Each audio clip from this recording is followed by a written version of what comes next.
Good morning. Hello, everyone. Hope everybody's having a great day. It's Thursday. Man, I like Thursdays. Probably one of my favorite days of the week because it's the day before Friday. It's the day before the weekend.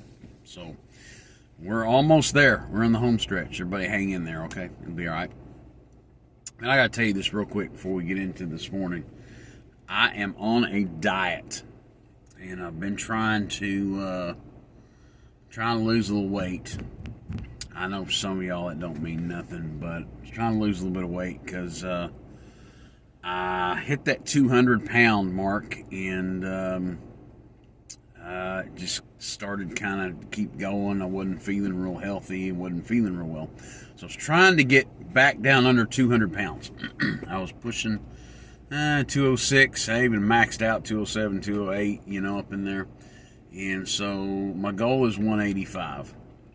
And I weighed in yesterday at 200.4. 200.4 pounds. And I have not been under 200 pounds in 3+ years. Y'all, I'm not lying when I tell you this. I'm not lying when I tell you this. So yesterday, some folks that I work with or I'm associated with, some associates of mine, people I work with and work together with, they have like a once a month luncheon, and these dear sweet people made me my own peach cobbler.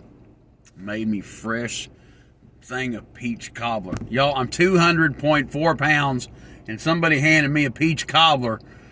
Do you have any clue? I'm just telling you, diet went off yesterday. I blew the diet, had me some peach cobbler. So I got to work extra hard this weekend to try to get back on track. But that's good. It's all good. God's good. Okay, here we go. Let me give you something this morning right out of the chute.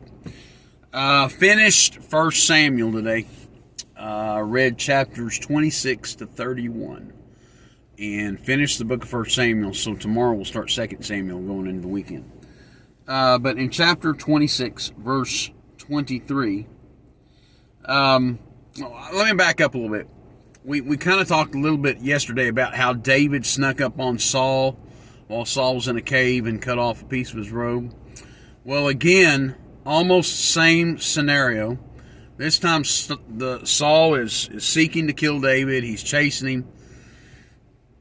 And kind of the same setup. Saul's armies are over here, David's armies over here. And Saul's armies are asleep.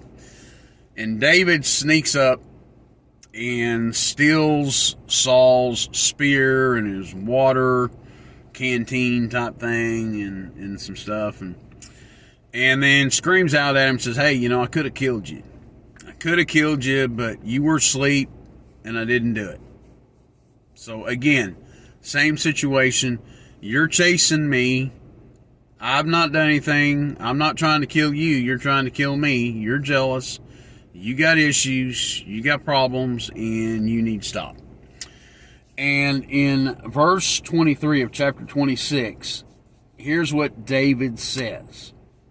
David says this: the Lord render to every man his righteousness and his faithfulness. For the Lord delivered thee into my hand today, but I would not stretch forth mine hand against the Lord's anointed. Now, there's a lot there in that verse. But I want to focus on the first statement. The Lord rendered to every man his righteousness and his faithfulness. So here's what render means. Render basically means this: to give back. To give back. At least in the Bible definition, means to give back, to render. It might sound a little bit more familiar in today's terminology, to render services, right? You render, to give back. Somebody gives you something, they give you something back. So here's the thing, very quick this morning. David said, the Lord will render unto me. He's going to take care of me for my actions, for what I do, for my faithfulness, for my righteousness. He's saying, Saul, you're not acting right, and God's going to give you what you deserve. And a matter of fact, you read a couple chapters later to the end of 1 Samuel, Saul ends up losing his life to the Philistines.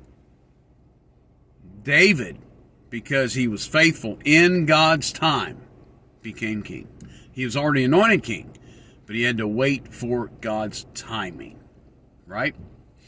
Now, here's the thing. Here's the application today. Now watch, this is so good.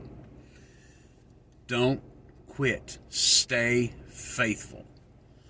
Look, it doesn't matter if the rest of the world's gone off the rails. You stay faithful. You serve the Lord. You do it God's way.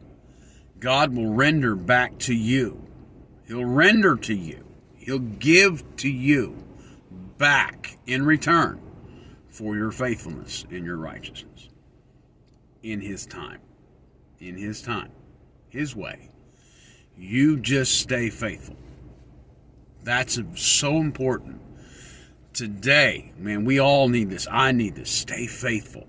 Sometimes we just think, man, it just doesn't pay to be a Christian. Everybody else out there is just, they seem to be doing well. Well, that's what we see. We think they're doing well. They may not be doing well. Listen, God will have His way. God will render unto people for what they do and how they act. He'll give back. And let me tell you something. His promises are true. He'll take care of you. Amen. He'll take care of you. So stay faithful today. Stay faithful. Stay faithful to the reading of His Word. Stay faithful to prayer. Stay faithful to God's house. Make sure you're in church every time the doors are open. Stay faithful. Stay faithful. Stay righteous. Do right. That's what that means. Do right. It doesn't matter if the whole world goes crazy. You do right, and God will reward those who stay faithful and righteous. Stay true to Him. Amen. That's my word for you today. I'm Co-Pastor Marc Smith, co-pastor of Ambassador Baptist Church, Ennis, Texas. We're located 2200 Ensign Road. Love to see you Sunday. Love to see you Sunday. Sunday school, 10 a.m. Sunday morning worship, 11 a.m. Sunday p.m. I preach Sunday evenings there. So if you want to hear me preach, come out on Sunday evening, 6 p.m. Love to meet you, love to greet you, love to just visit with you and get to know you a little bit better. All right. Hey, everybody have a great day in Jesus. Love you. See you back right here tomorrow morning, Friday. Tomorrow's Friday. Friday morning at 7:20 a.m. here every morning, Monday through Friday, 7:20 on Gleanings from this morning's reading. See y'all. Bye.